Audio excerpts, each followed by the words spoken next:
বহুমুখী প্রতিভার অধিকারী ছিলেন তিনি। তাঁর শিল্পসত্তায় আবিষ্ট হয়েছেন অসংখ্য মানুষ। সেই প্রবাদ প্রতিম অভিনেতা সৌমিত্র চট্টোপাধ্যায়ের মৃত্যুর পর কোভিড পরিস্থিতির মধ্যেও জনারণ্য প্রমাণ করেছে গুণগ্রাহীদের কতটা কাছের মানুষ ছিলেন তিনি।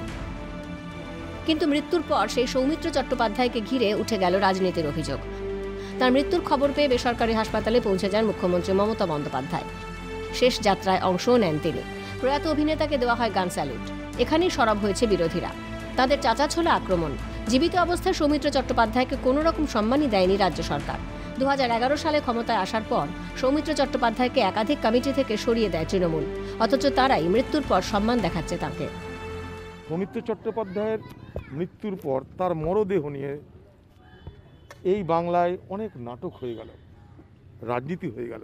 তাকে কিন্তু কখনো এই সরকার একটা ছোটোখাটো মাঝারি সম্মান দেওয়ার প্রয়োজন মনে করেনি। রাজ্য সরকার কাছে আমার দাবি থাকবে যে সৌমিত্র চট্টোপাধ্যায়কে বাঁচিয়ে রাখার জন্য একটা ভালো অডিটোরিয়াম করতে পারেন তার নামে। ভারতবর্ষের সরকার কাছে দাবি করতে চলেছি যে কলকাতার বুকে অন্তত যে সত্যজিৎ রায়ের নামে যে ফিল্ম ইনস্টিটিউট আছে, সেখানে একটা যেন চেয়ার সৌমিত্র চট্টোপাধ্যায়কে নামে উৎসর্গ করা হয়। মৃতদেহ নিয়ে রাজনীতি মমতা বন্দ্যোপাধ্যায়ের পুরনো অভ্যেস। তীব্র আক্রমণ বিজেপির রাজ্য সভাপতি দিলীপ ঘোষের।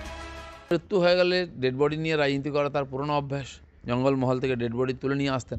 আজকে সেই মানুষগুলো যারা বন্দিত মানুষ, মানুষের মনোরঞ্জন করেছেন, মানুষের জন্য কাজ করেছেন, তাদের জন্য মমতা ব্যানার্জি কিছু না করে তাদের শব্দহানি রাজনীতি করছেন, তাদের সেন্টিমেন্টটা কাজে লাগিয়ে রাজনীতিতে জেতার চেষ্টা করছেন। সেটা সিদ্ধার্থ শঙ্কর রায় থেকে আরম্ভ করে সৌমিত্রবাবু পর্যন্ত একই ঘটনা ঘটেছে। রাস্তায় মিছিল করেন, বুঝাতে চাইছেন উনি সবার সঙ্গে আছেন। বামপন্থী ভাবধারার সঙ্গে জড়িত ছিলেন সৌমিত্র চট্টোপাধ্যায়। অভিযোগ, সেই কারণেই তাঁকে সরিয়ে দেওয়া হয়েছিল সংস্কৃতি জগতের একাধিক পদ থেকে। শিল্পীর নিজস্ব রাজনৈতিক মতাদর্শ থাকতেই পারে, কিন্তু তার দেহ নিয়ে রাজনীতি করা কখনোই উচিত নয়। কিন্তু সুপরিচিত ব্যক্তিত্বদের মৃত্যুর পর প্রশাসনিক ক্ষমতার জোরে শাসকের রাজনীতি বারবার দেখছে এই বাংলা। উষ্মা আছে সাংস্কৃতিক রাজনৈতিক জগতেও। Bureau report, Calcutta television network.